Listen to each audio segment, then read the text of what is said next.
It's 6:30 on WKYT this morning. We're tracking several crime alerts in Lexington overnight, a rash of robberies around the city. The family of a Kentucky mother hopes an increased reward will help them find the missing woman. And a Christian music festival in central Kentucky continues despite an all too familiar trend with the forecast. Tracking, alerting, protecting. This is WKYT This Morning.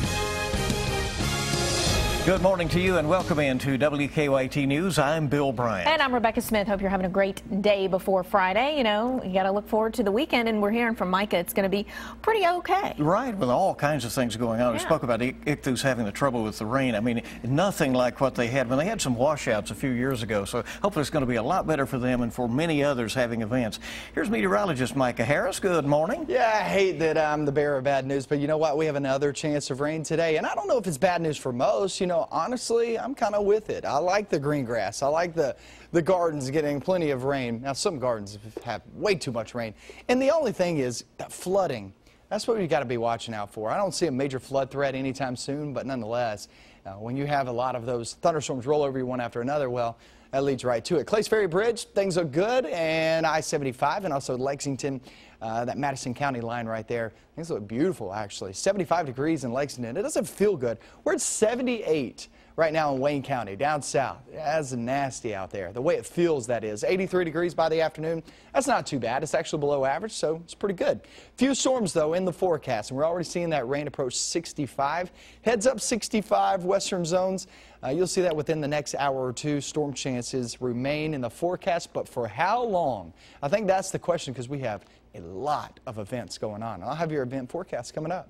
Micah, thank you. We have a lot going on in the news early this morning. Yeah, new this morning, we're tracking several crime alerts in Lexington after 3 overnight robberies. The latest was just about 4:30 this morning outside the Walgreens on Richmond Road. Police say 2 gunmen jumped out of a car and punched and tried to rob a man as he was leaving the store. The suspects took off without getting anything. Now, in a different overnight robbery, some unusual items were stolen. Police say a man behind a liquor store on Village Drive was robbed of his wallet, his shirt, and some tacos that he had.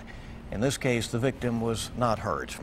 2 people robbed overnight of their shoes in Valley Park in Lexington's Cardinal Valley, the Cardinal Valley neighborhood area. Police say the victims were robbed by 2 men about 11 o'clock last night. Police have not said if they think any of these overnight robberies are in any way related. Well, early this morning, the South Carolina House voted to remove the Confederate flag from the Capitol grounds. But the decision to do so came after hours of emotional and often tense debate. WKYT's Michelle Chamberlain at the live desk with a look at the debate and to explain what happens next. Hey, Rebecca, the House will finalize amendments in the legislation, and the bill could be sent to the governor's desk as early as today, meaning the Confederate flag could be brought down as early as Friday from the Capitol grounds in South Carolina.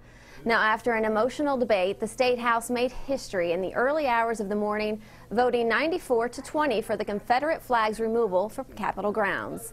There were a handful of lawmakers fighting to keep the flag standing by trying to add amendments to the bill, this adding to the long debate that lasted over 12 hours. I just don't think the solution that came over from the Senate is the solution that respects everybody. We have shown how it can be done and how it can be done in a manner that is peaceful and respectful. Now, the removal of the flag became a hot topic following the mass murders at a church in Charleston in mid-June. South Carolina Governor Nikki Haley said that today's historic vote truly brings us all together as we continue to heal as one people and one state, end quote. At the live desk, Michelle Chamberlain, WKYT. Well, the reward has been increased for information about a missing Kentucky mother. 35-year-old Crystal Rogers has not been seen for nearly a week. Her family says they found her car Friday on the Bluegrass Parkway in Nelson County. It had a flat tire, but all of her things were still inside of it. Rogers has 5 children, and her mother says the family is just wanting her home. She's got little kids, you know, and they miss their mama.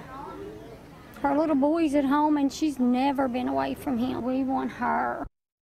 The family is now offering a $40,000 reward. The sheriff says Rogers was last seen with her boyfriend.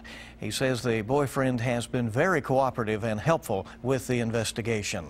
A handful of county clerks in Kentucky are still refusing to issue marriage licenses following the U.S. Supreme Court's decision to legalize same-sex marriage. Kentucky Governor Steve Beshear says he's going to let the debate play out in court, but today one county clerk is hoping to sit down with the governor to talk about the issue.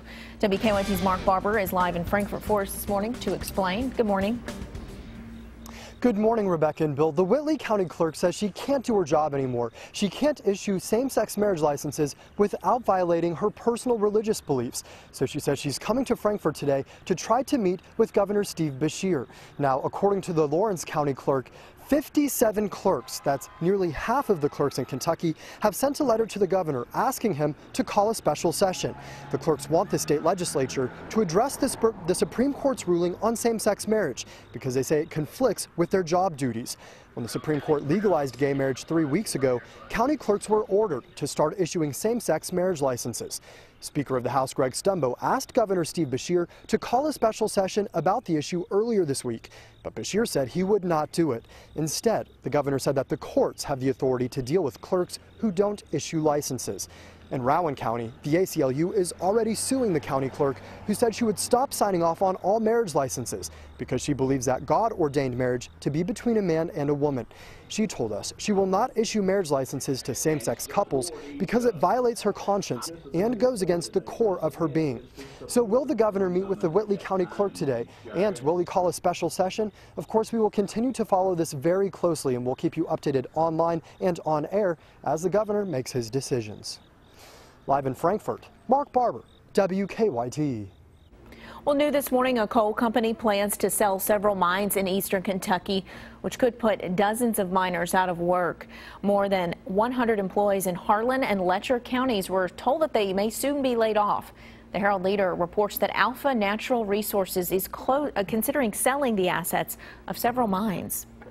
New this morning, a woman is in jail accused of stabbing her boyfriend or her husband. Police in Letcher County charged 27-year-old Regina Yates with assault and wanton endangerment. Her husband says this isn't the first time she has stabbed him. Men are victims of domestic violence as well. It's a real thing. Men don't want to admit it. They're tough. They don't want to admit that, women can beat on them, hurt them. Police tell us the woman also hit one of her children with a stroller during the argument.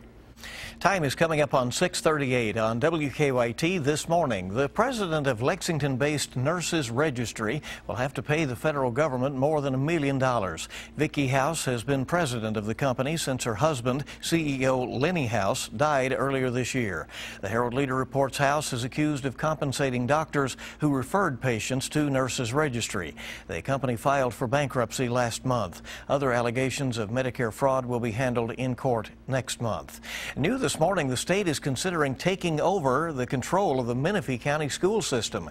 The school district has been under state assistance since December. An audit finds serious issues in administration of the schools. On Friday, the Kentucky Board of Education will consider Commissioner Terry Holliday's recommendation that the state manage the Menifee County School District going forward. Well, police are investigating a video of singer Ariana Grande licking donuts inside a California bakery. Public health officials also investigating this video of the 22-year-old entertainer licking 2 donuts that were on the store's counter to be given to or sold to customers. That video was leaked this week. She was scheduled to perform at this weekend's Major League Baseball All-Star Game concert in Cincinnati. She backed out this week, saying she needed emergency oral surgery. She also, according to the audio tape there, said some pretty bad things about America as well. Pretty tough comments that were probably not going to go over well with Major League Baseball. Little did she know she was being recorded. It seems like no matter when and where it's held, a Christian music festival in central Kentucky always has to deal with storms. We've had some troubles in recent years, and that trend, it looks to continue somewhat for this Creation Ichthus Music Festival. It kicked off yesterday at the Kentucky Horse Park, despite a little rain. The festival runs through Sunday. With another chance of storms today, organizers say they do have a severe weather plan in place. And as Mike has been saying, it will be on and off and no big washouts, but, you know, if if the storms turn dangerous, they have a plan. I talked with one of the organizers yesterday. He said because of the improved forecast for the weekend, he's not too worried about it. All right, sounds good. And